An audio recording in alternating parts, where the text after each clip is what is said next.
The third and final Black Desert Online Korean closed beta is over, and once again, we were a part of it. Black Desert is making its way to the North American and Europe scene in 2015, and this is the best time, guys, to learn all about this highly anticipated MMORPG. As far as anticipated MMO games go, Black Desert is most likely to be ranked #1 on most of the lists that players are making right now. And for once, the hype seems to be justified. If you don't know much about this game or nothing at all about it, then we recommend that you go catch up by reading and/or watching our detailed and comprehensive Black Desert 2nd closed beta hands-on impressions. Are you done? Alright, let's move on to the third beta and cover some of the major changes, improvements, and additions it brought to the game. FreeMMOStation.com.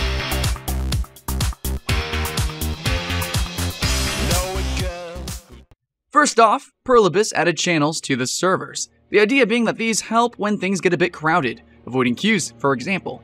And it did so at the beginning of the beta, when a large amount of players wanted to enter the game. This is way more practical than having a lot of servers that will end up just kind of being merged due to the likeliness of one or more servers having fewer players than expected, as in any other MMO.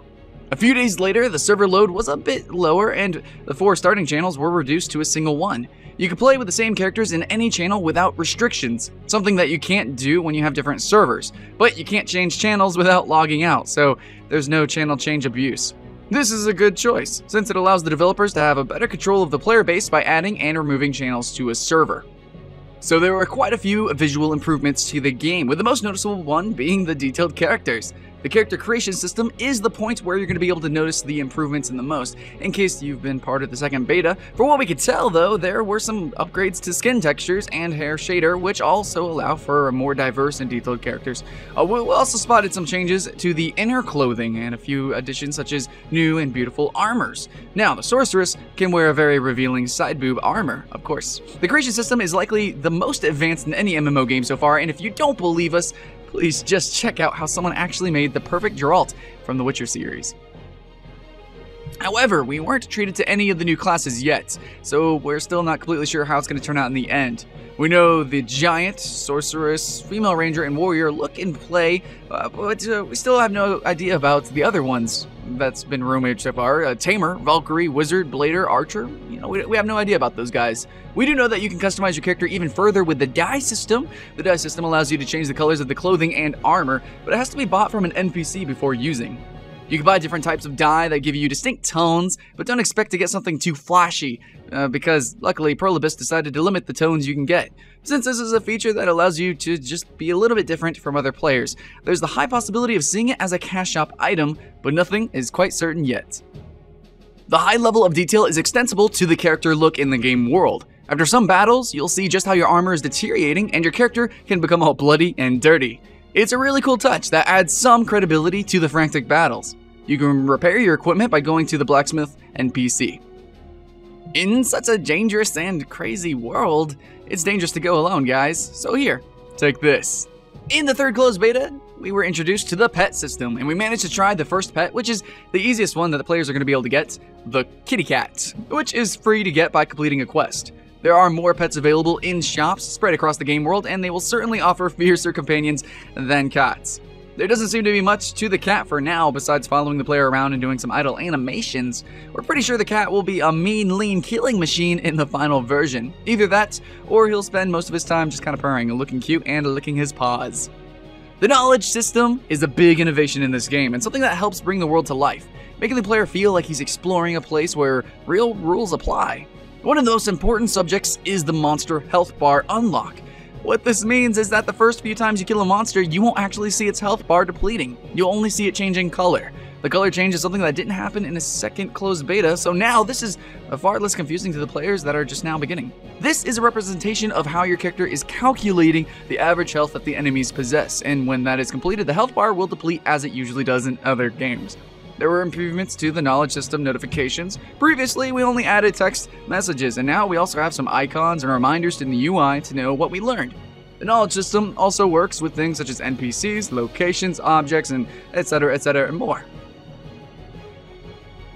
A new feature allows you to summon a monster from items. You can see the monsters from other players, but you can't attack or be attacked by them unless you are in the same party. The summoned bosses are easy versions of open world bosses you can find around, so it's like practice or preview for you alone or in a small party. Also a challenge depending on your level. Those items are given from the Black Spirit, and you have to complete them in order to progress, so these quests are kind of a little bit mandatory. On a side note, the Black Spirit and story quest lines are different, but may coincide at some point. Both are important to complete in order to progress through the game. You can't carry more than a handful of quests depending on the Black Spirit, so you must complete those to unlock more. It also gives you some good stuff, like weapons, enchant stones, summon bosses, you know, that kind of stuff. When you carry the maximum number of quests depending on the Black Spirit, there is a voice reminding you all the time that you need to complete them. You can probably hear that annoying voice in some of our other videos, and there is a Black Spirit icon in the bottom right side, indicative of that. Other additions include swimming, an improved user interface, more improved quests, many new cinematics, but still it's voiceless, and new gear to buy, which was very expensive during the beta. Although we didn't manage to try PvP due to the level prerequisites, but we know that Black Desert has many open world PvP arenas where players can train combat without incurring in any penalties, besides having to use potions to replenish your health after each battle. Just as in the previous beta, their overall opinion is that PvP is going through a little bit of a balancing. The guild karma system was a little bit controversial since players managed to abuse it by dying on purpose and thus influencing the karma. But there are a lot of additions to this beta that we aren't going to cover in detail here. We could probably go on and on and on and on about it for a really long time. Black Desert looks beautiful as ever and even better than before, and the transition between night and day is one of the most impressive ever seen in a game. The volumetric shadows, those are freaking good, really good. But nonetheless, guys, this MMO still suffers from a severe pop-in issue. As beautiful as it is, it's a little bit disorienting. While it can be fairly noticeable, we would gladly consider it at least a fair price to pay for the seamless and impressive world that we do get. But we're still not sure if this is an issue, a real problem that could be easily fixed before the final release, or if it's just due to the location, being Europe, being extremely distant from the server zone. We're betting on the latter. In the end, this final Black Desert Korean closed beta proves once again that the game is shaping up to be an awesome MMO. Not only is it a tremendous potential in theory, now it has a lot of it in practice. But in the end of the day, what makes us the most pleased about how Pearl Abyss is improving the game by a lot, listening to feedback, and quite frankly, doing an amazing amount of work in what looks like so little time to us.